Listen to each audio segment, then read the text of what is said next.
শীতের দাপটে কাঁপছে সারা দেশ। ঘন কুয়াশা ও হিমেল হাওয়ায় বিপর্যস্ত হয়ে পড়েছে জনজীবন। এ অবস্থায় দেশের কয়েকটি জেলার ওপর দিয়ে বয়ে যাওয়া মৃদু শৈত্যপ্রবাহ অব্যাহত থাকতে পারে বলে জানিয়েছে আবহাওয়া অধিদপ্তর। এদিকে রাজধানী ও আশেপাশের এলাকায়ও শীতের দাপট অব্যাহত রয়েছে। সকাল থেকে মাঝারি থেকে ঘন কুয়াশায় ঢেকে আছে অনেক এলাকা, যা দুপুর পর্যন্ত থাকতে পারে। একই সাথে তাপমাত্রাও আগের মতোই অপরিবর্তিত থাকবে, ফলে শীতের অনুভূতিও কমার সম্ভাবনা নেই।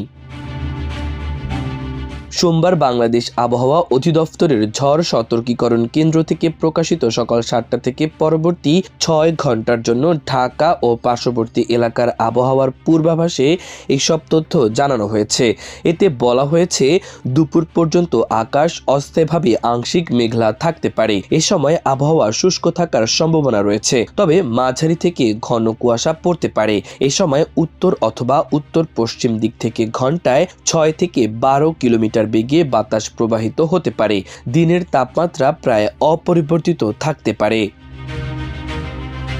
পূর্বাভাসের তথ্য অনুযায়ী আজ সকাল 6টায় ঢাকার তাপমাত্রা রেকর্ড করা হয়েছে 13.8 ডিগ্রি সেলসিয়াস এবং এ সময় বাতাসে আর্দ্রতার পরিমাণ ছিল 88%।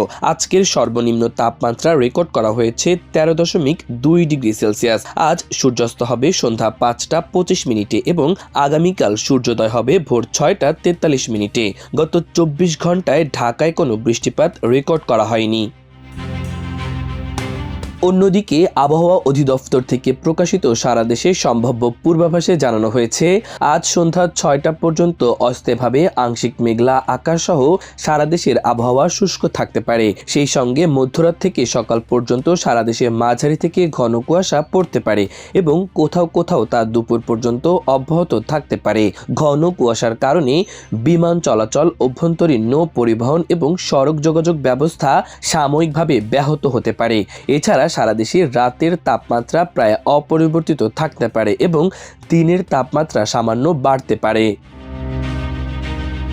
আবহাওয়া পূর্বাভাসে আরও বলা হয়েছে, আগামীকাল মঙ্গলবার দিনের তাপমাত্রা কিছুটা বাড়তে পারে, তবে কিছুটা কমতে পারে রাতের তাপমাত্রা। কুয়াশাচ্ছন্ন আবহাওয়ার কারণে সারা দেশে শীতের অনুভূতি বাড়তে পারে। এদিকে ভূমিকম্পে কেঁপে উঠল সিলেট। ভূমিকম্প অনুভূত হয়েছে দেশের উত্তর পূর্বাঞ্চলের বেশ কয়েকটি জেলাতেও। সোমবার ভোর 4টা 47 মিনিটে এই কম্পন অনুভূত হয়। ইউরো মেডিটেরিয়ান সিসমোলজিক্যাল সেন্টার ও আন্তর্জাতিক ভূমিকম্প পর্যবেক্ষণ সংস্থাগুলোর তথ্য মতে রিক্টার স্কেলে এই ভূমিকম্পের মাত্রা ছিল 5.4। মার্কিন ভূতাত্ত্বিক জরিপ সংস্থা সহ একাধিক আন্তর্জাতিক সংস্থা জানিয়েছে, ভূমিকম্পটি ভূপৃষ্ঠ থেকে মাত্র 10 কিলোমিটার গভীরে ছিল।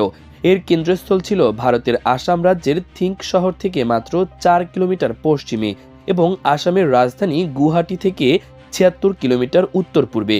তবে তাৎক্ষণিকভাবে কোথাও কোনো ক্ষয়ক্ষতি বা হতাহতের খবর পাওয়া যায়নি।